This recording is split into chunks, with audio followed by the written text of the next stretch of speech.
Good afternoon जी। जी देखो बेटा, last class में हमने ना ये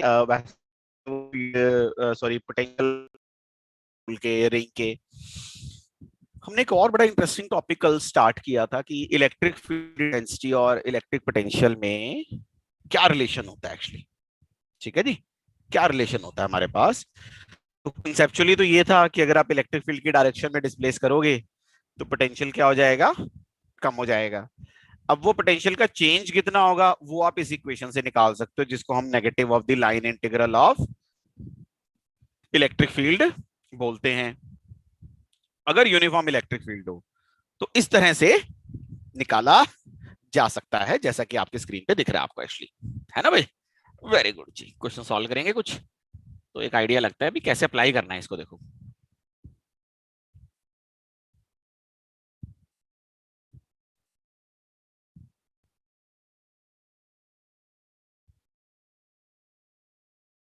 इन द फिगर शो, तो फिगर बाद में बनाता हूँ, ऑप्शंस लिख लेता हूँ।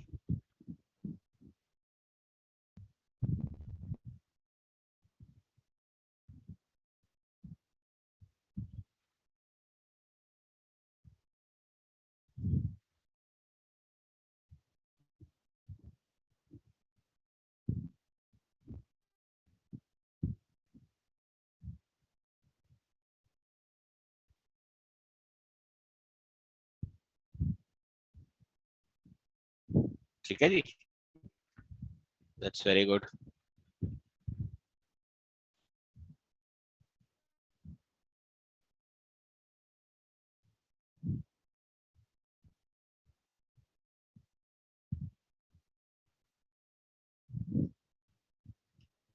ये देखो जी, तो बताओ जी। Second option. So second. ये सेकंड ऑप्शन आएगी। एक सेकंड बेटा।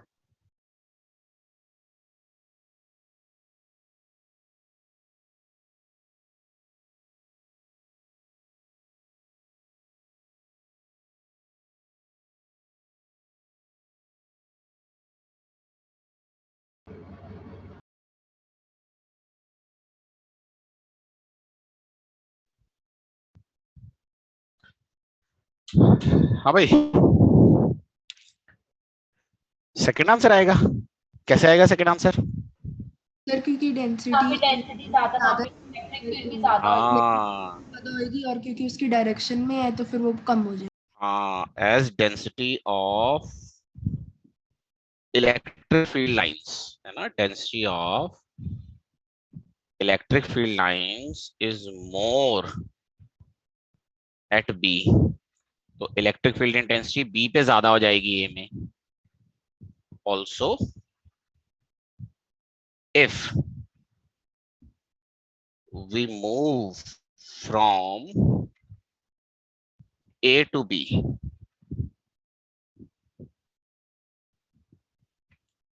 डिस्प्लेसमेंट इज अलोंग, क्या है जी, इलेक्ट्रिक फील्ड। तो पोटेंशियल कम हो जाएगा। तो ए से भी जाते हुए हमारी डिस्प्लेसमेंट इलेक्ट्रिक फील्ड के लॉन्ग है, तो पोटेंशियल कम हो गया बेटा, और इलेक्ट्रिक फील्ड क्या हो गया जी, ज्यादा। तो भैया कौन सी ऑप्शन बन रही है कि ए का पोटेंशियल ज्यादा होना चाहिए और बी का इलेक्ट्रिक फील्ड ज्यादा होना चाहिए? सेकंड ऑप्शन बन रही है मेरे, तो देख लो भी ध्यान से, है ना भाई। ये आंसर आ गया देखो। चलो जी, अगला सवाल करते हैं फिर। Question number 2।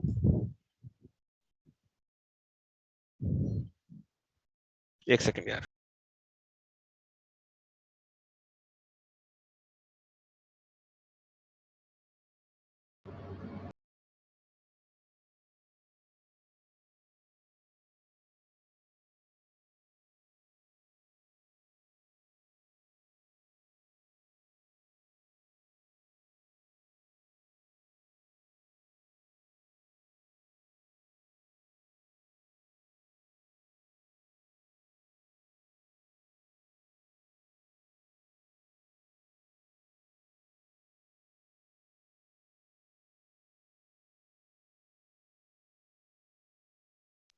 ओके जी, चलो जी, अब करते हैं। देखो in the figure shown,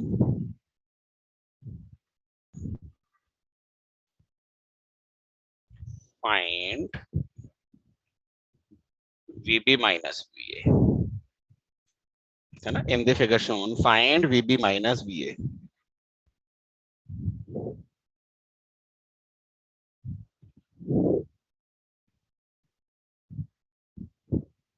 basically यहाँ पे हम लोग थोड़ा यूनिफॉर्म इलेक्ट्रिक फील्ड दिखा रहे हैं, देख ली।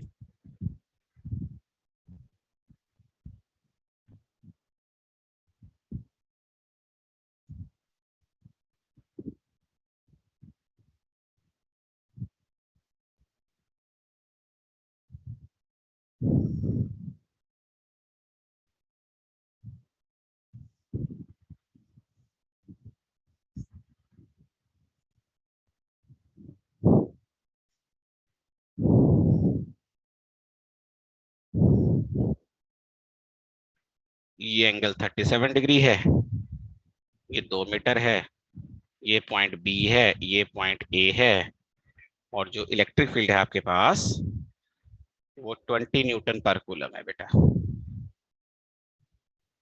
समझ रहे हो जी? 20 न्यूटन पर कूलम।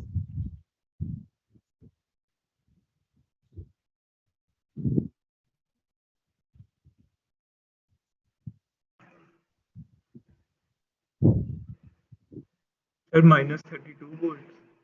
बिल्कुल ठीक है जी। यूनिफॉर्म इलेक्ट्रिक फील्ड है। आप एक काम करो ना, इसको डिस्प्लेसमेंट को ऐसे मान लो, ए से बी जा रहे हो आप एक्चुअली, तो अब आपका potential difference uniform electric field के बराबर हो जाता है, minus E S cos theta. Finally आपका वीबी हो गया initially वीए।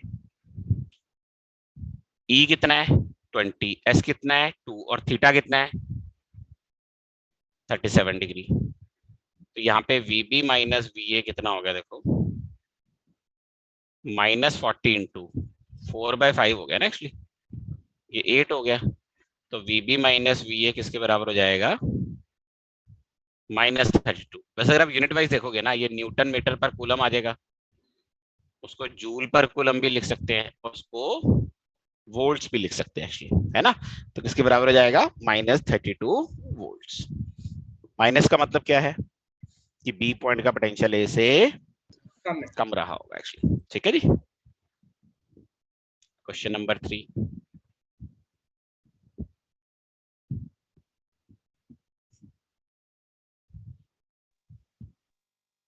in the figure shown, find the points with maximum and minimum electric potential. Maximum and minimum electric potential.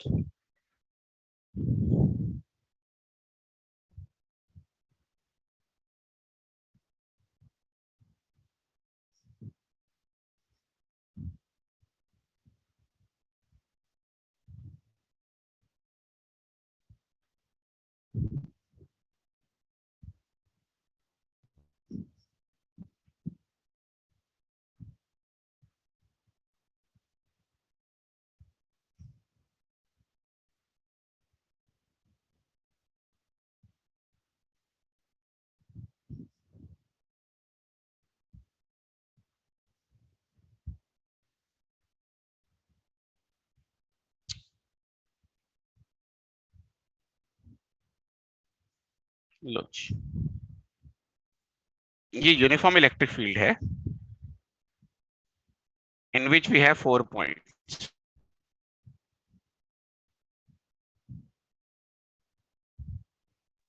ठीक है ना बेटा, that's it. तो आपको बताना है कि मैक्सिमम पोटेंशियल कहाँ पे होगा, इन चारों पॉइंट्स में से बताना है, और मिनिमम पोटेंशियल कहाँ आएगा। Sir, maximum at A, minimum at C. Ajay, Sir, maximum at A and minimum at C. अच्छा कैसे? सर क्योंकि A का डिस्टेंस सबसे ज्यादा दूर है इलेक्ट्रिक फील्ड की डायरेक्शन से rather than C. And sir, though it's negative, potential is negative of electric field, तो सर वो ज्यादा हो जाएगा। हाँ, मतलब ऐसे एक्चुअली आप ऐसे बोल सकते हो ना कि जैसे when let's say we move from A to B और B to C, ठीक है जी. Displacement is at acute angle with electric field. और जब भी acute angle पे displacement होएगी, this means potential difference will be negative. So what does mean? A से B जाते हुए पोटेंशियल घट गया, मतलब B पॉइंट का पोटेंशियल क्या आ रहा होगा, A से कम, एंड C पॉइंट का पोटेंशियल क्या आ रहा होगा, B से कम. ठीक है जी. Also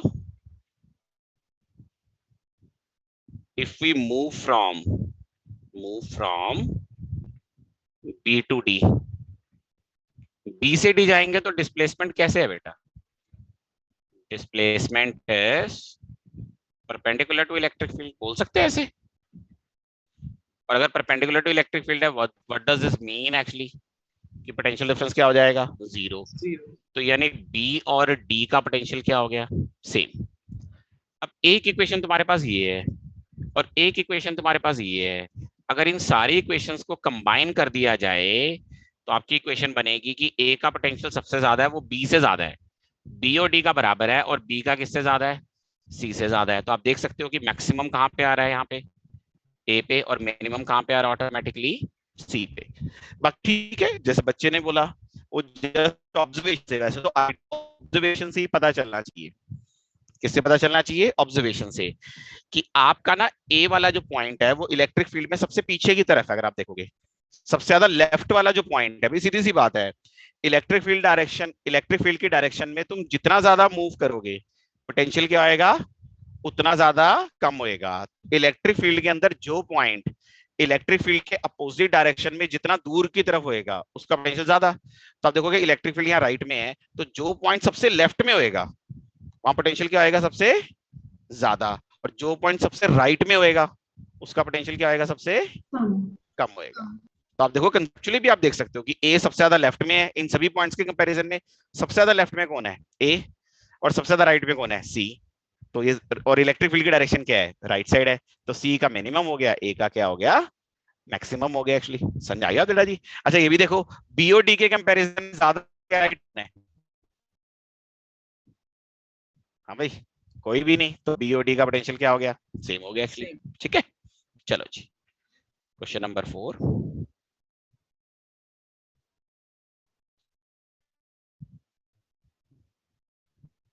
There exists electric field E vector is equals to 2x I cap Newton per coulomb in space. The electric potential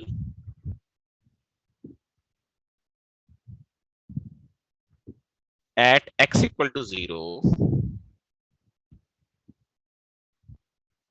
is taken as 0. Find electric potential at x is equals to 3 meter.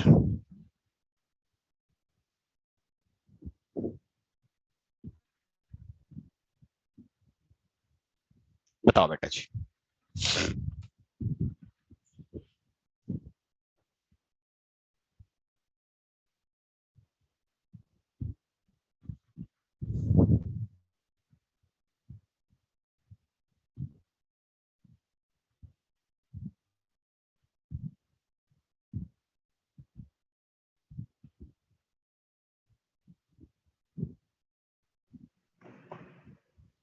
Sir -9 volt. जी बेटा, -9. -9 बिल्कुल सही है. देखो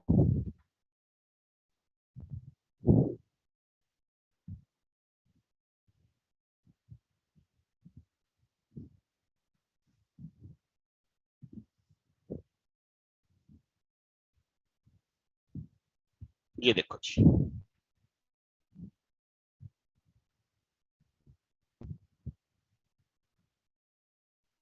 ये x equal to 3 metre है और ये x equal to 0 है। क्योंकि यहाँ पे इलेक्ट्रिक फील्ड वेरिएबल है तो आपको इसका पोटेंशियल डिफरेंस कैसे निकालना पड़ेगा बेटा? आपको पता ही है डेल्टा वी किसके बराबर हो जाता है, integral E dot D are. अगर आप ध्यान से देखो, अगर आप x इक्वल टू 0 से x इक्वल टू 3 मीटर की तरफ जा रहे हो तो आपका जो डिस्प्लेसमेंट आएगा वो किस तरफ आएगा बेटा? अलोंग x एक्सिस आएगा। और इलेक्ट्रिक फील्ड भी आप देख सकते हो 2x i cap along x axis है। रादर डायग्राम में ही आप देख सकते हो कि इलेक्ट्रिक फील्ड और जो आप छोटी सी डिस्प्लेसमेंट ले रहे हो उनके बीच का एंगल कितना है? 0 डिग्री। तो ये डॉट प्रोडक्ट लिखा जाएगा e dx cos 0 डिग्री। ये आ जाएगा माइनस, अब देखो ये आ जाएगा v final minus v initial. e की वैल्यू कितनी डालेंगे आप? 2x, dx और cos 0 1 हो ही गया, तो ये 0 से 3 कर देंगे आप इसको इंटीग्रेट। अब v इनिशियल क्या है? x इक्वल टू 0 पे जो पोटेंशियल था वो क्वेश्चन में क्या माना हुआ है? 0। लिखेंगे v final minus 0 is -2 x का इंटीग्रेशन हो गया x स्क्वायर बाय 2, 0 से 3, 2 से 2 कट गया तो v फाइनल कितना आ गया? देखो यहाँ पे minus 3 square minus 0 square, and how much it is? -9 volts. तो हमारा जो पोटेंशियल है बेटा वो यहाँ पे किसके बराबर आ गया? -9 वोल्ट्स के बराबर आ गया। हाँ जी बेटा जी, क्लियर है बेटा सबको? ये वाला क्लियर है जी? यस चलो सर। जी अगला सवाल करें फिर, आ जाओ।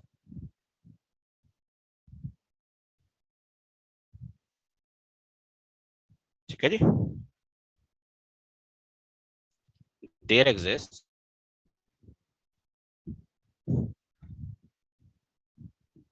इलेक्ट्रिक फील्ड along x-axis, है ना? There exists electric field along x-axis. Its variation is shown in the figure. Find potential difference between x equal to 1 meter and x equal to 6 meter.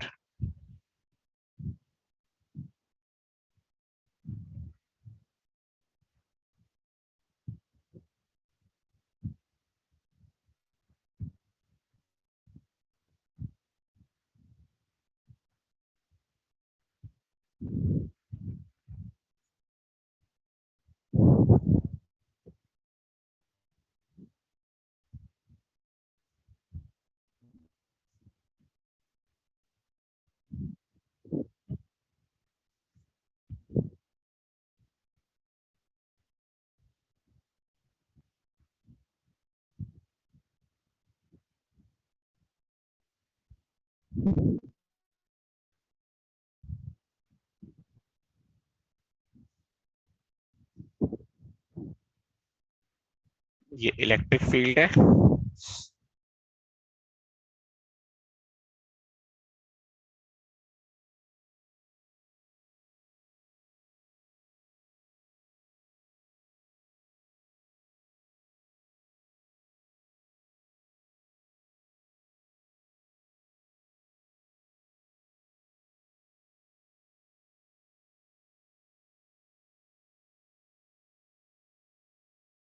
कितना answer आना चाहिए?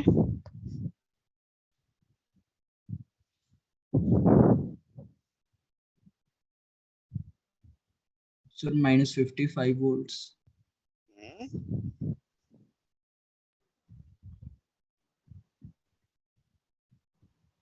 Excuse me sir. जी बेटा। Sir एक बार please पिछले question की slide दिखा दीजिए।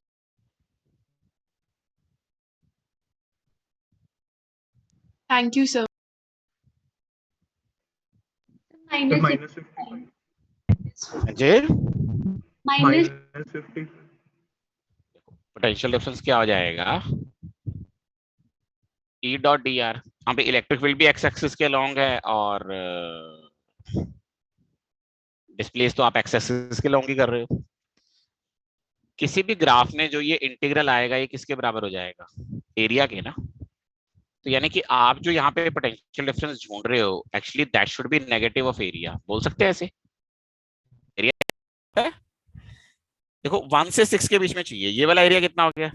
10 और 3 20 हो गया। फिर ये वाले रेक्टेंगल कितना आ गया 10, इस वाले कितना हो गया 5, और ये बड़े वाले ट्रायंगल कितना हो गया 20 20। तो कितना आएगा देखो टोटल एरिया 55 20 10 5 20, तो 55 आ गया। तो यानी x इक्वल टू 6 और x इक्वल टू 1 मीटर के बीच में कितने पोटेंशियल का कितना डिफरेंस है पोटेंशियल में minus -55।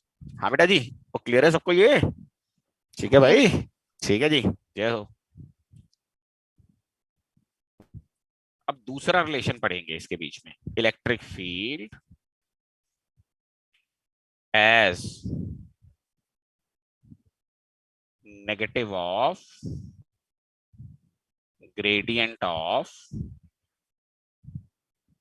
इलेक्ट्रिक पोटेंशियल, है ना, negative of the gradient of electric potential.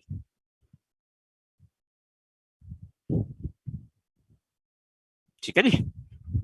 अब देखो जी, एक्चुअली मतलब ये रिलेशन ऐसा है कि जैसे अभी तक हमने ये देखा पीछे कि इलेक्ट्रिक फील्ड दिया है तो पोटेंशियल कैसे निकालें। अब ये है कि अगर पोटेंशियल पता है तो इलेक्ट्रिक फील्ड कैसे निकालें, बात समझ रहे हो? अब एक चीज बताओ मुझे, डेफिनेशन पोटेंशियल डिफरेंस की तो वही रहेगी ना, change in potential energy per unit charge, और जिसको लिखा जा सकता है work done by internal conservative force per unit charge. यही है ना बेटा जी? That's very good.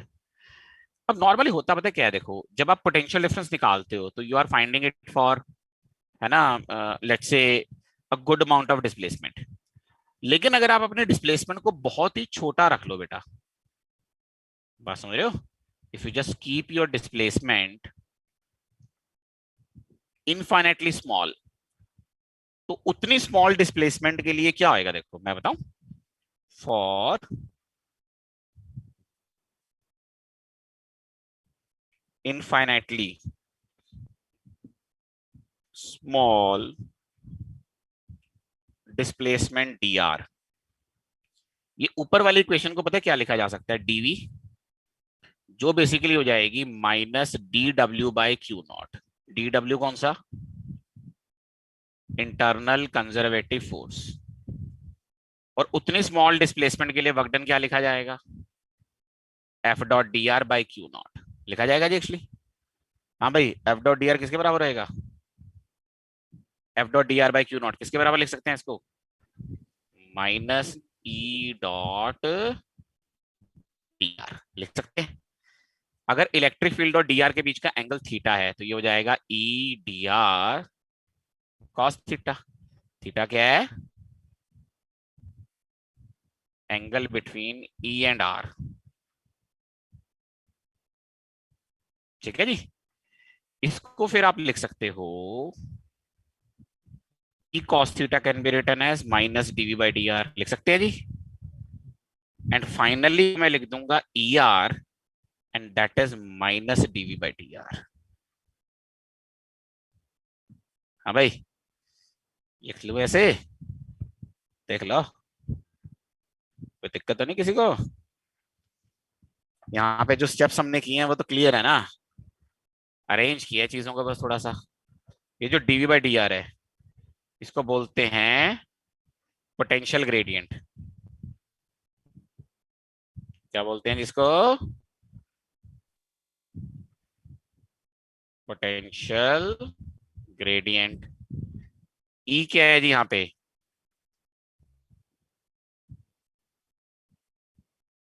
Component of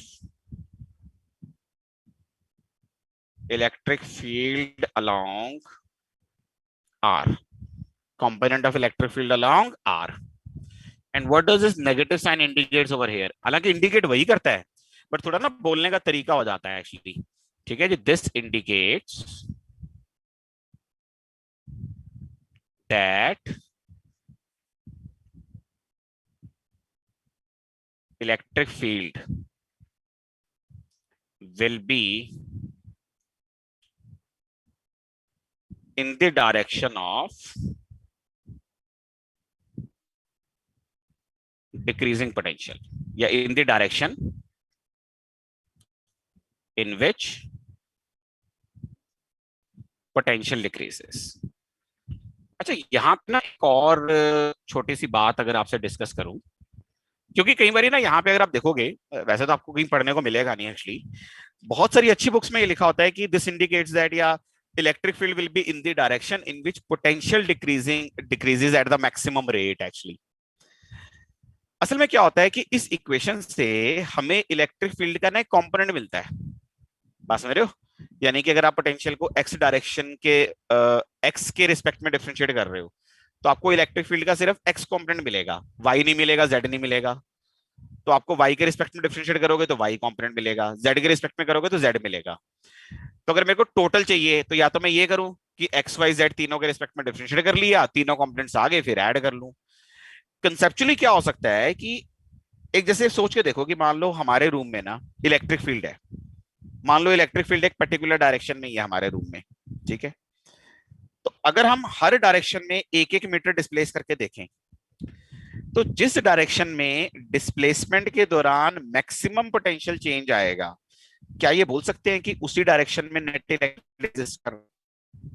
हाँ भाई, अगर मान लो मैं अपने रूम के अंदर सभी डायरेक्शंस में, ऊपर नीचे दाएं बाएं लेफ्ट राइट जो भी है, मतलब है ना, आगे पीछे जैसे मर्जी है, हर डायरेक्शन में एक एक मीटर चलता हूं, जिस डायरेक्शन में 1 मीटर चलने से मैक्सिमम पोटेंशियल घटा, क्या ये बोल सकते हैं कि नेट इलेक्ट्रिक फील्ड उस रूम में उसी डायरेक्शन में है?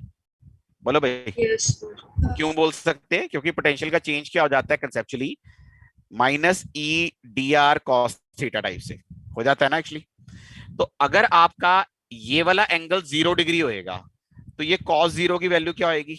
मैक्सिमम होएगी ना। और उस केस में जो पोटेंशियल में डिक्रीज आएगा वो आपका क्या आएगा? मैक्सिमम। अगर आप डिस्प्लेस करते रहोगे किसी और डायरेक्शन में जो इलेक्ट्रिक फील्ड की डायरेक्शन नहीं है तो भी पोटेंशियल तो घटेगा कि नहीं घटेगा? बताओ। Yes. घटेगा, Yes. लेकिन मैक्सिमम नहीं घटेगा। तो इसीलिए कई बार लोग ये बोल देते हैं कि नेट इलेक्ट्रिक फील्ड की डायरेक्शन वो होती है जिस डायरेक्शन में पोटेंशियल मैक्सिमम रेट से घटता है। ये पॉइंट समझ में आया? Yes, इस फॉर्मूले sir. को अप्लाई Yes, कैसे sir. करते हैं? हमारे पास ना एक बड़ा इंटरेस्टिंग सा एग्जांपल होता है एक्चुअली। कौन सा एग्जांपल होता है? देखो,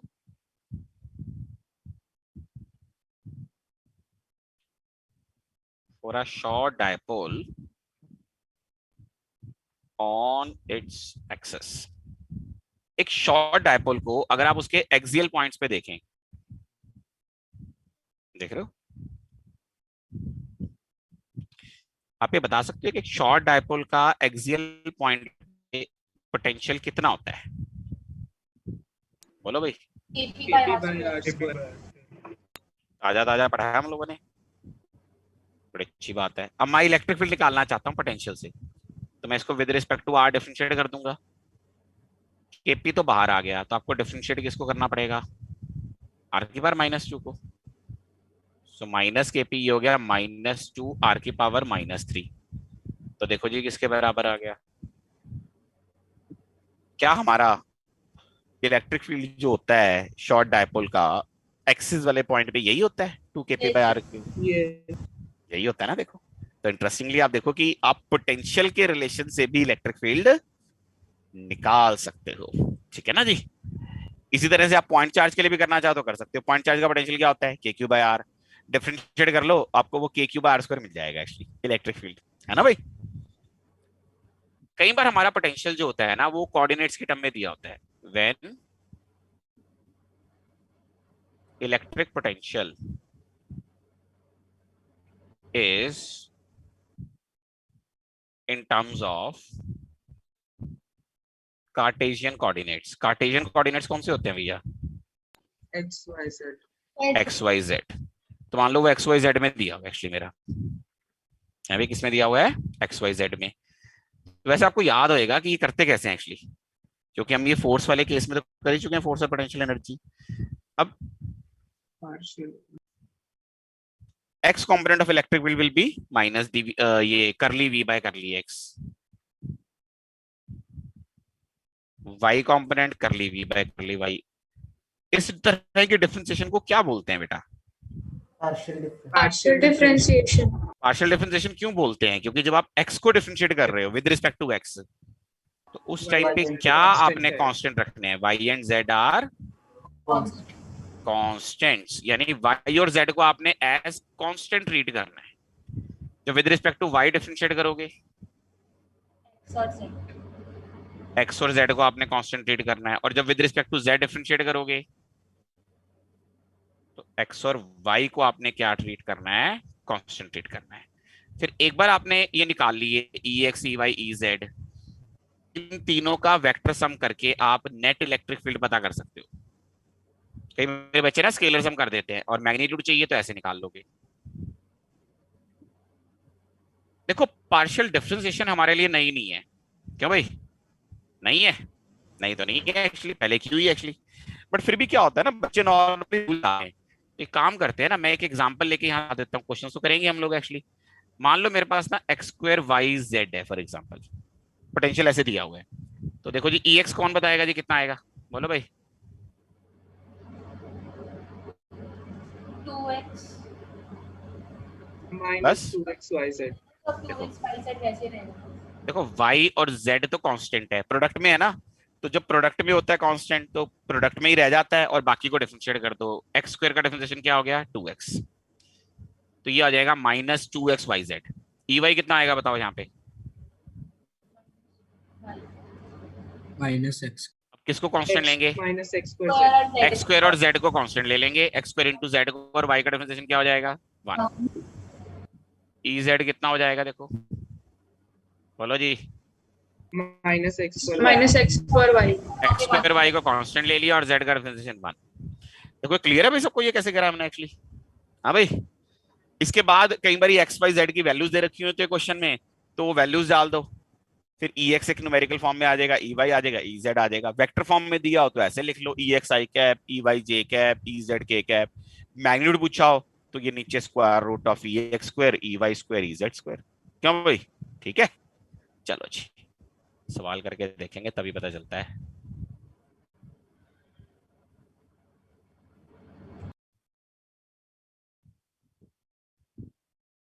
Electric potential in space is given by x square y plus yz square. Find electric field at 1, 2, -1.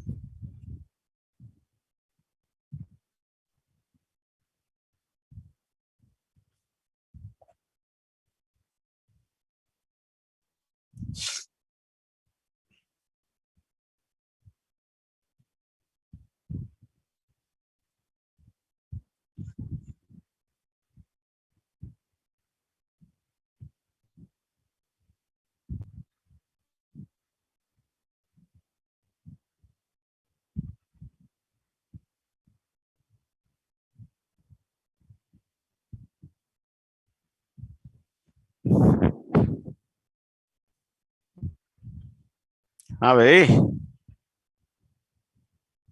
बोलो यार।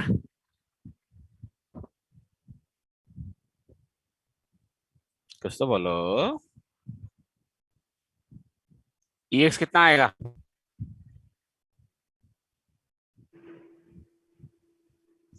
पहली टर्म क्या है? एक्स स्क्वायर वाई, तो उसमें y कांस्टेंट हो गया, एक्स स्क्वायर का डिफरेंशिएशन क्या हो गया? 2x। दूसरी टर्म में ना x है ही नहीं, तो पूरी टर्म क्या होगी? कांस्टेंट, और कांस्टेंट का डिफरेंशिएशन क्या हो जाता है? 0। तो ये अगर देखा जाए तो ये माइनस 2xy आ गई। अगर मैं x और y की वैल्यूज डाल दूं तो x 1 है और y 2 है, तो ex कॉम्पोनेंट आ गया है यहाँ पे -4। ey कितना हुआ? With respect to y differentiate करो, पहली टर्म क्या हो जाएगी? सिंपली x स्क्वायर इंटू 1, दूसरे में z स्क्वायर कांस्टेंट, y का डिफरेंशिएशन 1, तो ये x square minus z square होगी। x स्क्वायर भी 1 है और z स्क्वायर भी 1 है, तो किसके बराबर होगी? -2। फिर आप विद रिस्पेक्ट टू z करेंगे, क्या पहले टर्म के अंदर कोई z आ रहा है? नहीं, तो x स्क्वायर y कांस्टेंट होगी, डिफरेंशिएशन 0। दूसरे टर्म में y मल्टीप्लिकेशन में और z स्क्वायर का डिफरेंशिएशन 2z हो गया, तो हो जाएगा माइनस y कितना हुआ जी? 2, और z कितना हुआ? 2 into -1, so this is minus minus +4। तो आपका नेट इलेक्ट्रिक फील्ड क्या आया? -4i कैप -2j कैप +4 ठीक है। हाँ भाई, वो समझ में आया सबको? ये क्लियर है भाई? Yes sir. सेकंड क्वेश्चन करेंगे फिर, चलाओ।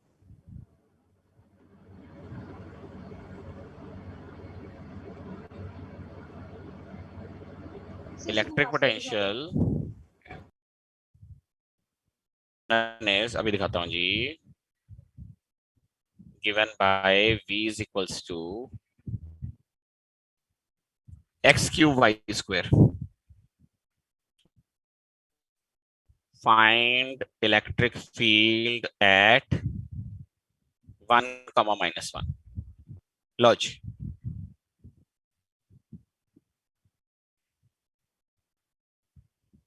Thank you.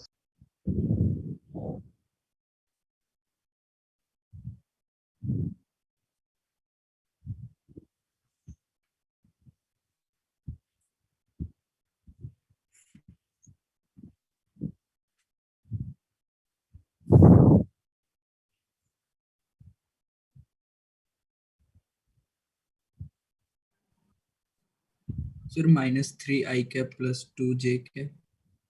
देख लेते हैं जी, कोई बड़ी बात नहीं है। देखो ex किसके बराबर हो गया, निकाल के देखो। ये हो जाएगा y² और फिर 3x²। तो अब देखेंगे -3 आ जाएगा एक्चुअली, x और y की वैल्यू डाल के तो ये हो जाएगा x³ और y² आ जाएगा 2y। तो अगर आप देखेंगे y की वैल्यू -1 डालेंगे और x की वैल्यू 1 डालेंगे तो ये -2 बचेगा अंदर, तो ये +2 हो जाएगा। तो आपका इलेक्ट्रिक फील्ड क्या आ गया, देखो यहाँ पे -3i cap plus 2j cap. ये देख लो भी, सबका यही आ रहा है या नहीं आ रहा भाई? हाँ भाई, ठीक Yes. है भी, ठीक है। चलो जी, बड़ी अच्छी बात है फिर तो।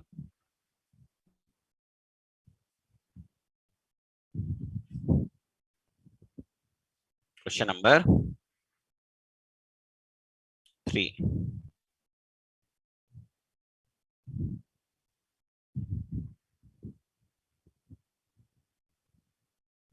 In the figure shown,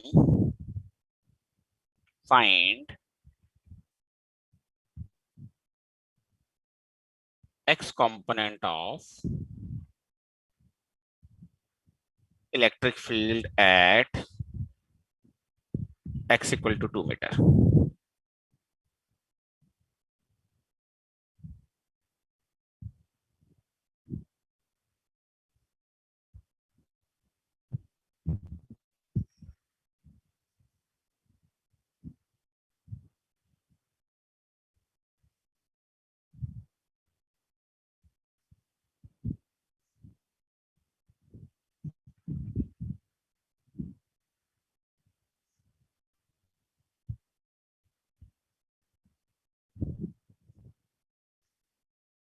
ये पोटेंशियल है, ये 20 वोल्ट है, ये 10 वोल्ट है, 1 मीटर, 3 मीटर, 6 मीटर, ये एक्स है जी।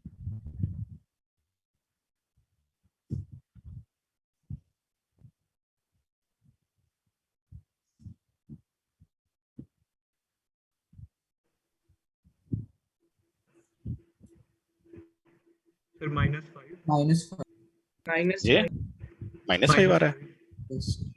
कैसे? देखो ex किसके बराबर आ जाएगा, -dv/dx के बराबर आ जाएगा ना एक्चुअली, जो कि इस ग्राफ में किसके बराबर हो जाएगा, स्लोप के। किस पॉइंट पे निकालना चाहते हैं? देखो 2 मीटर यहाँ कहीं होएगा, तो ये पॉइंट यहाँ लाई कर रहा है, तो ये वाला स्लोप निकालना पड़ेगा आपको, है ना एक्चुअली। तो you just need to find tan theta actually. और ये कितना आएगा, देखो tan थीटा, पर ये ट्रायंगल तो बना ही हुआ है, ये परपेंडिकुलर हो गया 10 और बेस हो गया 2, तो ये हो जाएगा 20 - 10, नीचे हो गया 3 - 1। तो डेफिनेटली दिस इज -5। और इलेक्ट्रिक फील्ड का यूनिट, क्योंकि पोटेंशियल बाय डिस्टेंस आप लिख रहे हो, तो वोल्ट पर मीटर भी आप डेफिनेटली लिख ही सकते हो एक्चुअली। हाँ जी बेटा जी, क्लियर है जी? तो नॉर्मली इस तरह के क्वेश्चंस रहते हैं कि जहां पे आप पोटेंशियल से इलेक्ट्रिक फील्ड निकाल सको। इसके बाद हमारे पास ना एक और इंटरेस्टिंग सा छोटा ही होता है वैसे तो टॉपिक,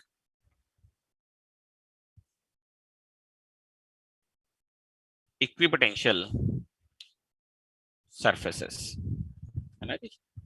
इक्विपोटेंशियल सरफेसेस। अब ये देखो जी, सबसे पहले तो क्या होते हैं actually, they are imaginary surfaces for which all points on a surface has same potential. ठीक है जी। मतलब पॉइंट ये है कि आप ऐसे सोच के देखो, एक बड़ा सिंपल सा तुमसे सवाल पूछता हूं, अगर आप स्पेस में इस तरह से मूव करो कि आप हमेशा ही इलेक्ट्रिक फील्ड के परपेंडिकुलरली मूव कर रहे हो, मान लो आप ए से बी गए और आपने एक ऐसा रास्ता चूज किया जिसमें हर पॉइंट पे आप इलेक्ट्रिक फील्ड के परपेंडिकुलरली मूव कर रहे थे, तो क्या पोटेंशियल में कोई चेंज आया होगा बताओ? No, sir. नहीं आया होगा ना। पोटेंशियल में तो चेंज तभी आता है अगर आपके डिस्प्लेसमेंट या उसका कोई कंपोनेंट जो है वो इलेक्ट्रिक फील्ड वाली लाइन के अलोंग आ जाए। अगर आप हमेशा ही परपेंडिकुलरली मूव करते रहोगे तो पोटेंशियल चेंज नहीं होगा। तो इसका मतलब उस पूरे रास्ते पे सभी पॉइंट्स का पोटेंशियल क्या हो जाएगा? सेम हो जाएगा ना एक्चुअली। तो उस रास्ते को ही हम लोग क्या बोल सकते हैं? इक्विपोटेंशियल सरफेस बोल सकते हैं एक्चुअली, है ना? सर हाँ जी, सर प्लीज आप ये बता दो, आपने अभी क्या बताया था दोबारा से? मैंने ये बताया कि अगर हम मान लो कि मूव करते हैं ए टू बी, हमने कोई रास्ता चूज किया ए से बी जाने के लिए, पर मैंने ऐसा रास्ता चूज किया जिसमें हमेशा मेरी जो डिस्प्लेसमेंट आ रही थी वो परपेंडिकुलर टू इलेक्ट्रिक फील्ड आ रही थी, तो क्या पोटेंशियल में चेंज आया होगा ए टू बी जाते हुए या नहीं आया होगा? बताओ। नो। नहीं आया होगा। तो इस पूरे रास्ते के सभी पॉइंट्स का पोटेंशियल क्या होएगा? सेम होएगा। तो ऐसे ही सरफेस को क्या बोलेंगे? इक्विपोटेंट। Equipotential surface. ठीक है जी, इक्विपोटेंशियल जैसा नाम है, सेम पोटेंशियल वाला सरफेस। Thank you sir. इसकी कुछ प्रॉपर्टीज होंगी ना, two equipotential surfaces, two equipotential surfaces will never intersect. बात ठीक है कि गलत है भाई? ठीक ही लग रही है यार सुनने में तो। अगर आप सोच के देखो ना कि अगर कट के मान लो जैसे V1 पोटेंशियल है और ये V2 है, so what's about the potential at the intersection point? तो definitely this situation is Not possible. Not possible. तो ये सिचुएशन हमारे लिए पॉसिबल नहीं है। ठीक है जी। Second,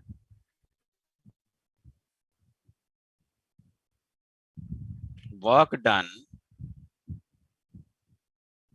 in moving a charge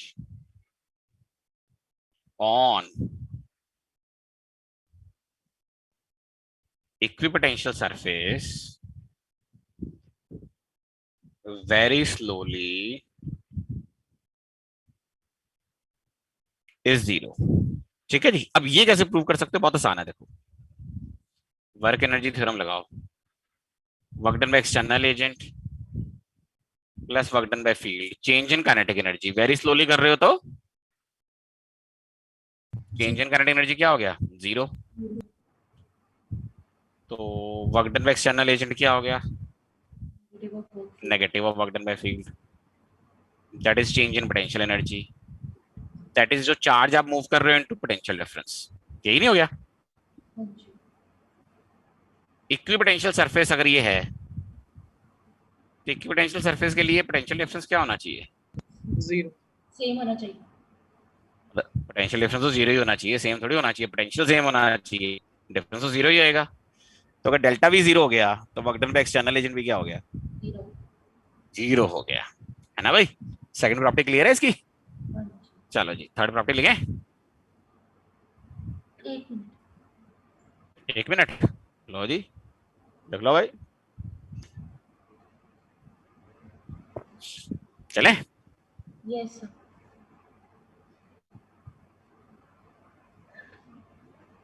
Electric field is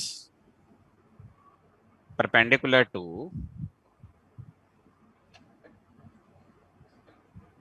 equipotential surface at each and every point। अच्छा, अगर देखा जाए तो ये वाली प्रॉपर्टी भी ठीक है, क्योंकि इलेक्ट्रिक फील्ड अगर परपेंडिकुलर नहीं होगा, मान लो किसी भी सरफेस के, मान लो ऑब्लिकली सी होगा, तो इलेक्ट्रिक फील्ड का एक कंपोनेंट अलोंग द सरफेस भी आ जाएगा और एक परपेंडिकुलर भी आ जाएगा। अब जो इलेक्ट्रिक फील्ड का कंपोनेंट अलोंग द सरफेस आ गया, तो वो अलोंग द सरफेस फिर पोटेंशियल डिफरेंस क्रिएट नहीं कर देगा? बताओ मुझे। Yes, sir.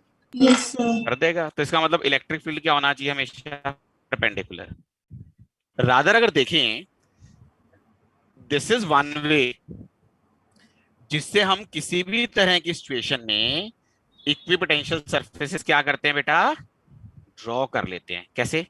जैसे मान लो ये मेरे पास यूनिफॉर्म इलेक्ट्रिक फील्ड है। अब मुझे पता है ना कि मेरा इक्विपोटेंशियल सरफेस क्या आएगा इसके? Perpendicular.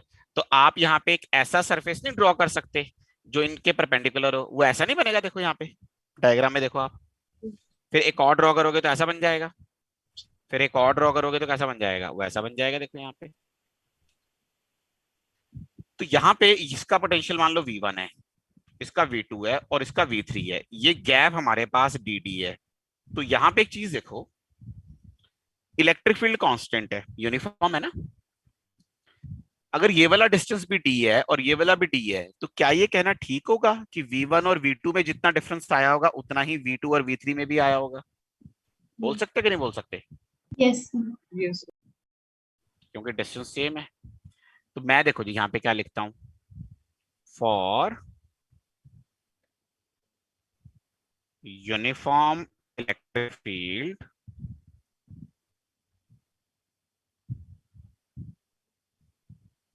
equipotential surfaces are equidistant planes perpendicular to electric field for a given, for a given potential difference। मैं थोड़ा सा और इसको क्लैरिफाई कर देता हूं। मतलब क्या हुआ? देखो भाई, मान लो आपने V1 और V2 को 10 वोल्ट रखा हुआ है, तो फिर आप आगे भी 10 वोल्ट ही बनाओगे। पर ये कोई जरूरी नहीं है ना कि आपने 10 वोल्ट का डिफरेंस रखना है, आप 1 वोल्ट का भी तो रख सकते थे। पर ये है कि एक कन्वेंशन हम लोग बनाते हैं इस तरह की कि आप डिफरेंस जो मर्जी रख लो। बात समझ रहे हो भाई? चाहे आप 10-10 वोल्ट के डिफरेंस पे बना लो, चाहे आप 5-5 वोल्ट के डिफरेंस पे बना लो, चाहे आप 500-500 वोल्ट के डिफरेंस पे बना लो। देखो, बनाने को तो आप इनफाइनेट नहीं बना सकते, इसके और इसके बीच में जितने मर्जी चाहो प्लेन्स बना लो। और ऐसा भी कोई मतलब प्रलय नहीं आ जाएगी अगर आप ये दोनों डिस्टेंसेस बराबर नहीं रखोगे। लेकिन एक बात बताओ, हम लोग ये इक्विपोटेंशियल सरफेसेस ड्रॉ क्यों करते हैं? ताकि स्पेस में जो पोटेंशियल का डिस्ट्रीब्यूशन है उसको थोड़ा इमेजिन कर सके, तो हम अपनी इमेजिनेशन को स्ट्रॉन्ग कर सकें उस तरह से ड्रॉ करेंगे ना। जैसे आप एक चीज देखो, यूनिफॉर्म इलेक्ट्रिक फील्ड की फील्ड लाइंस कैसी होती हैं? Parallel straight lines equidistant. तो देखते ही पता चल जाता है ना कि रीजन में इलेक्ट्रिक फील्ड क्या है? यूनिफॉर्म है। तो अगर मैं इस तरह से पोटेंशियल के सरफेसेस भी ड्रॉ करूं, तो देखते ही पता चल जाना चाहिए ना कि हमारा जो इलेक्ट्रिक फील्ड है वहां पे यूनिफॉर्म है, या हमने पोटेंशियल के सरफेसेस किसके लिए ड्रॉ कर रखे हैं? यूनिफॉर्म इलेक्ट्रिक फील्ड के लिए। इसीलिए हम इस तरह के कन्वेंशन को थोड़ा फॉलो करते हैं। अच्छा, ये मैंने बनाया यूनिफॉर्म इलेक्ट्रिक फील्ड के लिए। एक और केस में भी बनाते हैं, देखो यहाँ पे ना, वो भी बड़े इंटरेस्टिंग है। बना देंगे जी, बना देंगे। देखो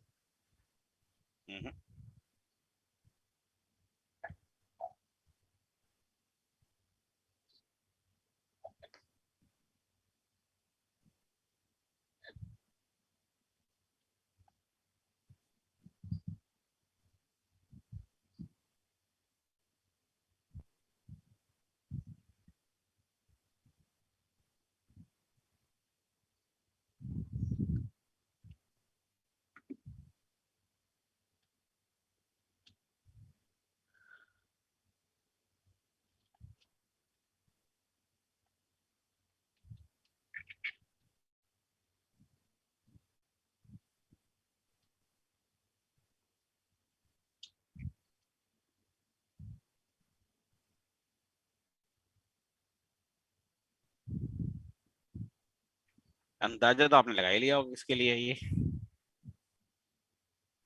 हाँ भाई, पॉइंट एक पॉइंट चार्ज। आपको पता ही है कि जो पॉइंट चार्ज होता है उसकी electric field lines radially outwards हो जाती हैं, पॉजिटिव चार्ज के लिए रेडियली इनवर्ड हो जाती है, नेगेटिव चार्ज के लिए। अब आप सोच के देखो कि ऐसे पॉइंट चार्ज के लिए जब आप ऐसा कोई सरफेस ड्रॉ करोगे जो इलेक्ट्रिक फील्ड के परपेंडिकुलर है, तो वो सरफेस कैसा आएगा? स्फेरिकल शेप का नहीं आएगा, है भाई? तो यानी एक पॉइंट चार्ज के लिए जो इक्विपोटेंशियल सरफेसेस आते हैं वो किस तरह के आते हैं बेटा? स्फेरिकल आते हैं एक्चुअली, है ना? तो आप यहाँ पे लिख सकते हो for a point charge, for a point charge equipotential surfaces are concentric spheres। एक और बड़ी इंटरेस्टिंग चीज देखेंगे, देखो जी, मान लो इस पॉइंट पे पोटेंशियल पी वी है और इलेक्ट्रिक फील्ड ई है बेटा? ये पॉइंट पॉइंट चार्ज से कितने डिस्टेंस पे? मान लो आर डिस्टेंस पे है जी। एक बात बताओ, यहाँ पे इलेक्ट्रिक पोटेंशियल का फॉर्मूला क्या आएगा बताओ? के क्यू बाय आर। और इलेक्ट्रिक फील्ड के मैग्नीट्यूड का फॉर्मूला क्या आएगा? KQ by R. स्क्वायर। क्या इसको वी बाय आर भी लिख सकता हूँ कि नहीं लिख सकता हूँ बताओ? Yes, sir.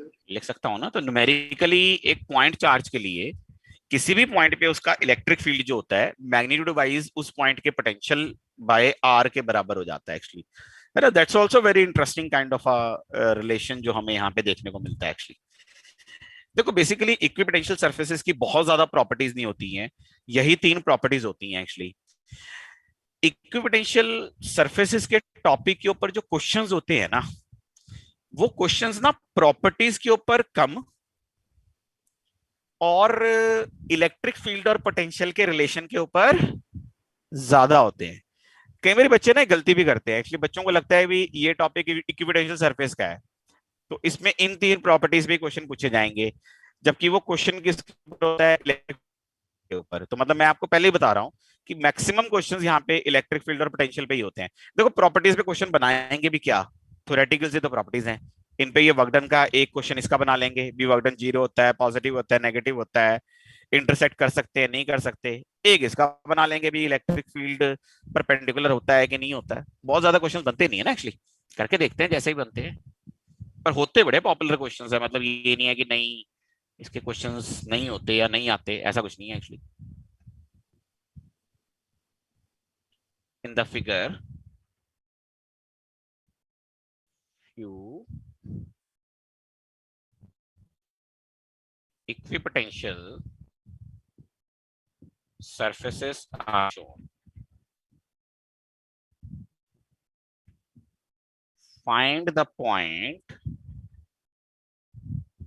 with maximum electric field.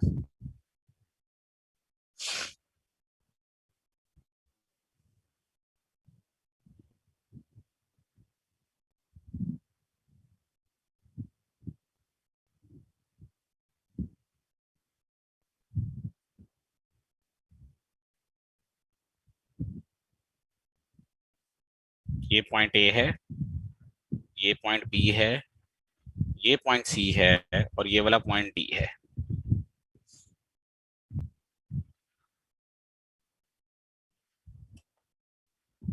तो इन चार पॉइंट्स में से आपने ये बताना है इलेक्ट्रिक फील्ड इंटेंसिटी मैक्सिमम कहां होगी।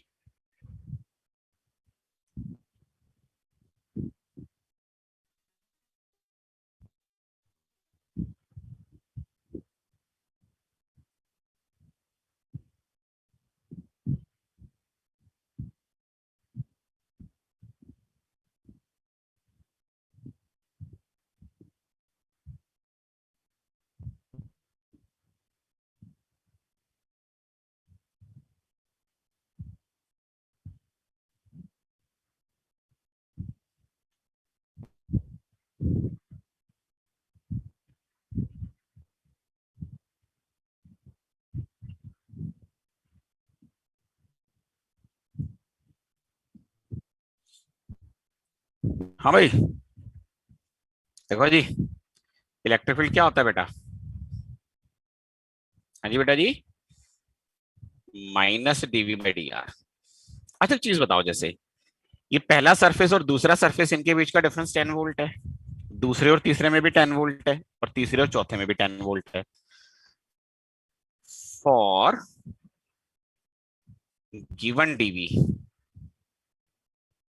E will be maximum if dr is minimum। यानी कि सेम पोटेंशियल डिफरेंस के लिए जहां पे आपको सबसे कम डिस्प्लेस करना पड़े, वहीं पे इलेक्ट्रिक फील्ड क्या होएगा जी? मैक्सिमम होएगा। अब देख के बता सकते हो डायग्राम में कि सेम पोटेंशियल डिफरेंस के लिए सबसे कम डिस्प्लेस कहां करना पड़ रहा है? डी। हाँ जी, डी पे। अगर आप देखोगे ना, मैं बताता हूँ डिस्प्लेस करने का मतलब क्या है, कि तुम 10 वोल्ट से 20 वोल्ट तक चल के जाओ, तो जहां पे ए पॉइंट है, अगर आप वहां पे चल के जाओगे तो इतना डिस्प्लेसमेंट आएगा, है ना? डी पे चल के जाओगे तो देखो इतना डिस्प्लेसमेंट आएगा यहाँ पे, यस सर। सी पे इतना आएगा डिस्प्लेसमेंट, और डी पे इतना आएगा। तो इस हिसाब से कहां पे सबसे ज्यादा इलेक्ट्रिक फील्ड होना चाहिए मैग्नीट्यूड में? डी पे। उससे कम कहाँ आएगा? सी पे। से भी कम? ए ए पे। सबसे कम? बी बी पे। समझ में आ गया मैंने कैसे देखा एक्चुअली? क्लियर है भाई? चलो जी एक और सवाल करते हैं। Question number 2।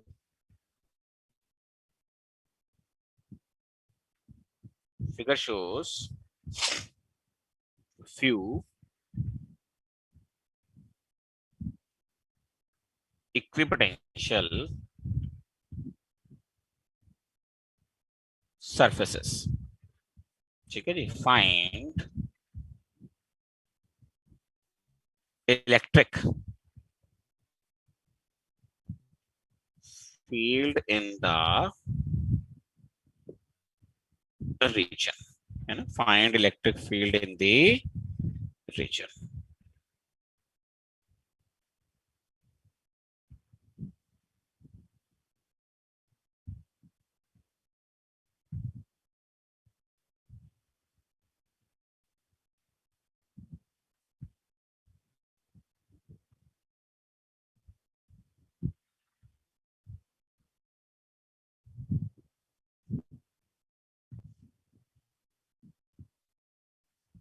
ये 10 वोल्ट है, ये 20 वोल्ट है, ये 30 वोल्ट है, ये 30 डिग्री है, ये एक्स एक्सिस है, ठीक है जी।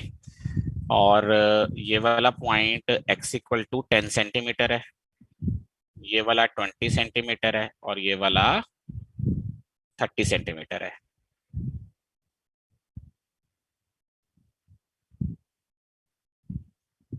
तो आपको बताना है कि यहाँ पे इलेक्ट्रिक फील्ड जो है वो कितना होगा एक्चुअली।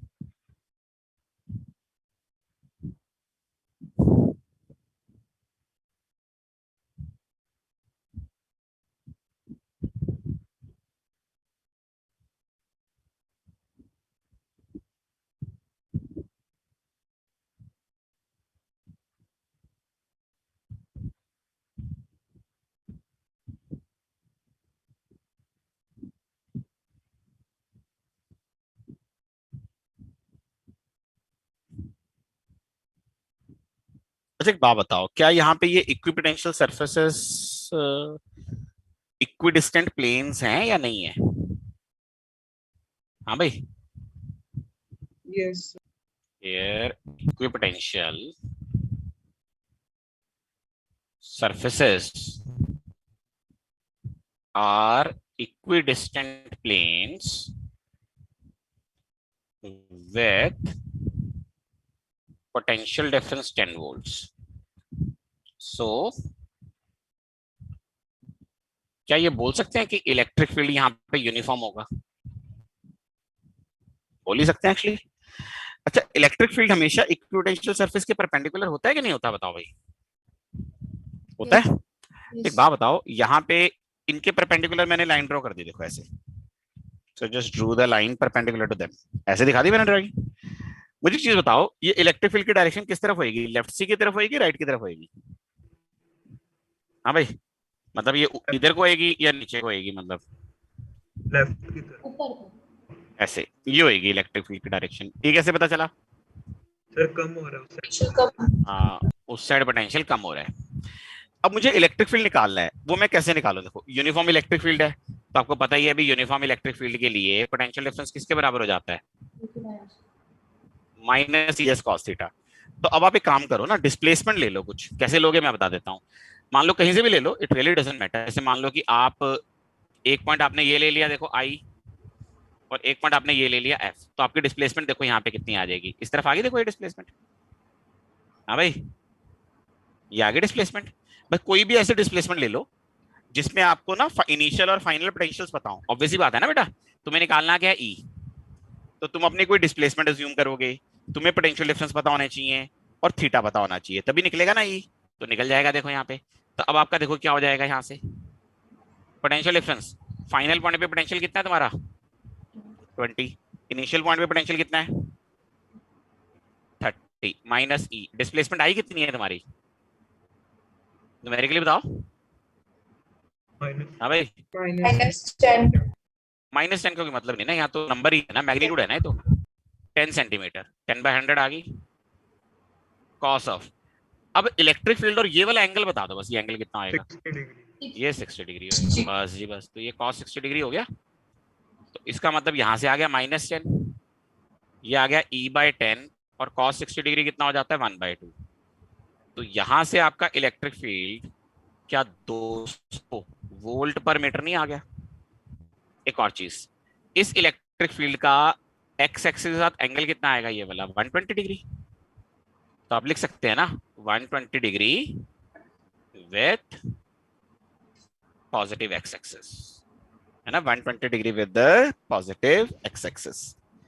हाँ जी बेटा जी, और समझ में आ गया ये सबको? क्लियर है भाई? Yes, कैसे sir. करना है? देखो जी, नॉर्मली हमारे पास ना इक्विपोटेंशियल सरफेसेस इस आया था अभी, इलेक्ट्रिक फील्ड और पोटेंशियल के रिलेशन पे ही होते हैं एक्चुअली। एक दो क्वेश्चन और होते हैं, वो मैं नेक्स्ट क्लास में करा देने, कोई बड़ी बात नहीं है एक्चुअली, लेकिन आप कर सकते हो।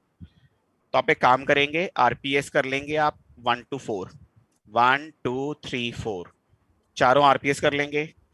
असाइनमेंट में क्वेश्चन नंबर 1 से लेकर क्वेश्चन नंबर 23 तक ये सारे क्वेश्चंस उन्हीं टॉपिक्स के हैं जो हम कर चुके हैं एक्चुअली। और ऑब्जेक्टिव बुक में 6th टॉपिक इक्विपोटेंशियल सरफेसेस का है, वो भी आप कर सकते हो। ठीक है जी। तो ऑब्जेक्टिव बुक में first topic motion of charge वाला था, वो आपने किया होगा तो ठीक है, नहीं किया तो कर लेना। तो ऑब्जेक्टिव बुक में 1 to 6, 1 to 4, असाइनमेंट 1 to 23। ठीक है जी, चलो जी। सर, हाँ जी, सर आपने इसका रीजन क्यों बताया था कि इलेक्ट्रिक फील्ड परपेंडिकुलर की डायरेक्शन का? वो सीधी सी बात थी कि अगर मान लो इलेक्ट्रिक फील्ड किसी सरफेस के परपेंडिकुलर नहीं है बेटा, तो इसका मतलब उस इलेक्ट्रिक फील्ड का कोई ना कोई कंपोनेंट तो सरफेस के ऊपर आ जाएगा कि नहीं आ जाएगा? मतलब जब आप कंपोनेंट बनाओगे इलेक्ट्रिक फील्ड के, तो एक सरफेस के अलोंग आएगा कंपोनेंट, एक परपेंडिकुलर आएगा। हाँ जी। तो जो सरफेस के अलोंग आएगा इलेक्ट्रिक फील्ड, उसकी वजह से सरफेस के दोनों पॉइंट्स में पोटेंशियल डिफरेंस आ जाएगा कि नहीं आ जाएगा?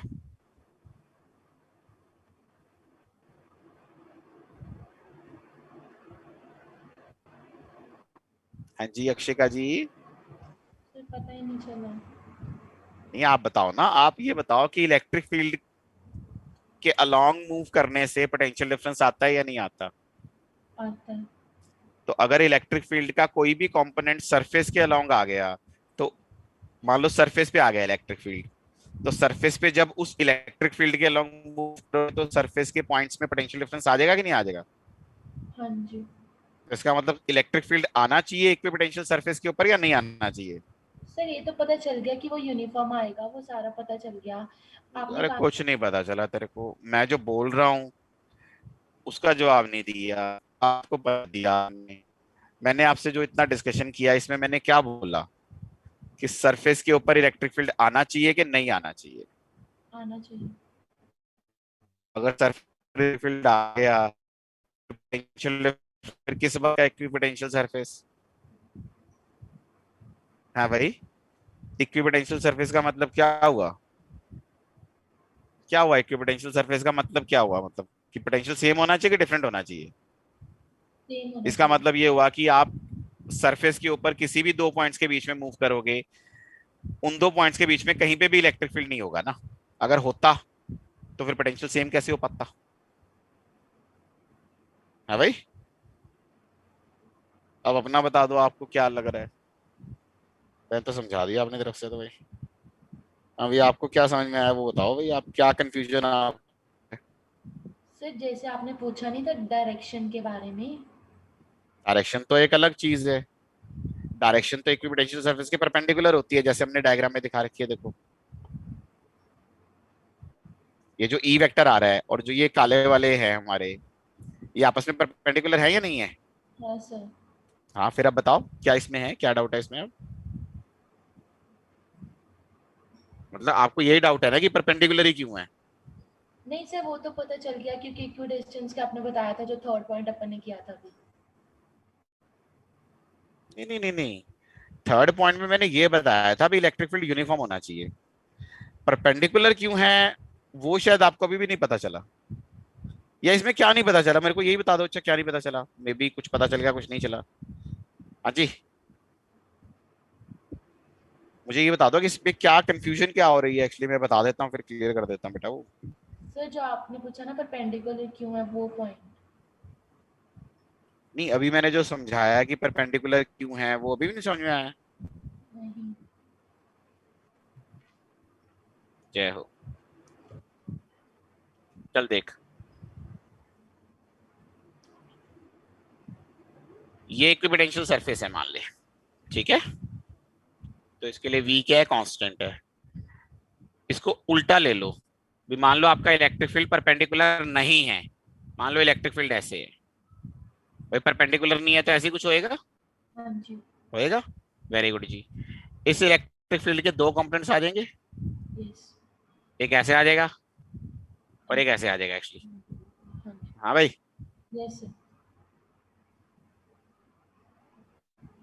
ये चलो परपेंडिकुलर है, इसका तो मुझे क्या करना है। अब अगर मैं ए पॉइंट से बी पॉइंट मूव करूंगा तो क्या ए और बी के पोटेंशियल सेम होंगे या नहीं होंगे? होंगे सर। कैसे सेम हो सकते हैं? E1 इलेक्ट्रिक फील्ड नहीं दिख रहा वहां पे, कैसे सेम हो जाएंगे बता तू इलेक्ट्रिक फील्ड की डायरेक्शन में डिस्प्लेस नहीं कर गई ए से बी तक? यस सर नहीं होंगे नहीं होंगे। तो नहीं होंगे तो इलेक्ट्रिक फील्ड, फिर इलेक्ट्रिक फील्ड कैसा होना चाहिए? परपेंडिकुलर होना चाहिए, है भाई? ठीक है सर। है ना? इलेक्ट्रिक फील्ड क्या हो जाना चाहिए फिर आपका? ऐसे हो जाना चाहिए एक्चुअली। पूरा का पूरा इलेक्ट्रिक फील्ड अगर ऐसे ही होएगा मान लो, परपेंडिकुलर। अब अगर आप ए टू बी मूव करके मान लो, तो अब आपकी जो डिस्प्लेसमेंट आएगी वो परपेंडिकुलर टू इलेक्ट्रिक फील्ड आ जाएगी। अब पोटेंशियल डिफरेंस क्रिएट होएगा ही नहीं एक्चुअली। हाँ भाई, आ गया समझ में अब? यस। ठीक है जी। और तो नहीं किसी कुछ? Sir electric field of negative of gradient वाली स्लाइड दिखा दो। Excuse me sir. जी सर अगर हमारे पास दो अनलाइक चार्जेस और इक्वल हैं दोनों, तो उनकी जो नेट पोटेंशियल जीरो होगी वो सर इन्फिनिटी पे होगी या उनके इक्वेटोरियल प्लेन पे होगी? नहीं, एक पॉजिटिव एक नेगेटिव है। हाँ जी सर, और दोनों इक्वल हैं। मतलब क्यू और माइनस क्यू है। हाँ जी सर। तो आया नहीं था कल की क्लास में? सर आया था सर। तो आया था, इन्फिनिटी आपने तो आपने आया था। इन्फिनिटी बताया था ना। मैंने कहा बताया, ये देख, ये मैंने क्या बनाया हुआ है यहाँ पे डायग्राम में बनाया हुआ है, देख।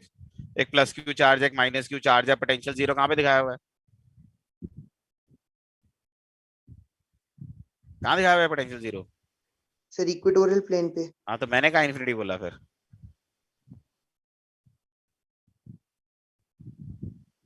काके वो इलेक्ट्रिक फील्ड बोला था जीरो इन्फिनिटी पे होएगा, पिछले चैप्टर का इस चैप्टर में याद आ रहा तेरे को?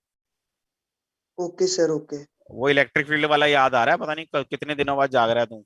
हाँ भाई, इलेक्ट्रिक फील्ड अगर पूछेगा जीरो कहाँ पे है, वो आएगा इन्फिनिटी पे। समझ में आया? सर पोटेंशियल मतलब तो अगर जीरो ही है। दोनों सर मतलब अगर दोनों चार्जेस लाइक होंगे तो इन्फिनिटी पे आएगा। जब लाइक चार्जेस होंगे तो पोटेंशियल आइडियली जीरो होना ही नहीं चाहिए। हाँ, वो तो इन्फिनिटी पे तो सबका जीरो होता है। हाँ जी सर ठीक है। मेरे ख्याल से याद तू रेडियस वाले फैक्टर से कंफ्यूज कर रहा है। मैंने जो ये करवाया था क्वेश्चन, इसमें मैंने ये भी बताया हुआ है, देखिए इसकी प्लेन हो जाएगा इनका रेडियस इनफाइनाइट होगी। मतलब जो तू स्फीयर बना रहा था जीरो पोटेंशियल वाला, वो इनफाइनाइट रेडियस का हो जाएगा। तो रेडियस इनफाइनाइट है, इसका मतलब ये नहीं है कि मतलब जीरो पोटेंशियल वाले पॉइंट्स इनफाइनिटी पे हैं। जीरो पोटेंशियल वाले पॉइंट्स का जो सरफेस बन रहा है, उस सरफेस का रेडियस इनफाइनाइट है। दोनों में बहुत फर्क है। ठीक है सर, वही धरती कंफ्यूजन का थी सर। सरफेस हमें फ्लैट नजर आता है क्योंकि उसका रेडियस बहुत बड़ा है। इसका मतलब ये नहीं है कि धरती हमसे इनफाइनाइट डिस्टेंस पे दूर है। दोनों बातों में बहुत फर्क है ना एक्चुअली। हाँ जी सर, हाँ जी, वही कंफ्यूजन थी सर। थैंक यू चलो सर। जी, फिर धन्यवाद जी। ओके जी, God bless you Thank you, बेटा। sir.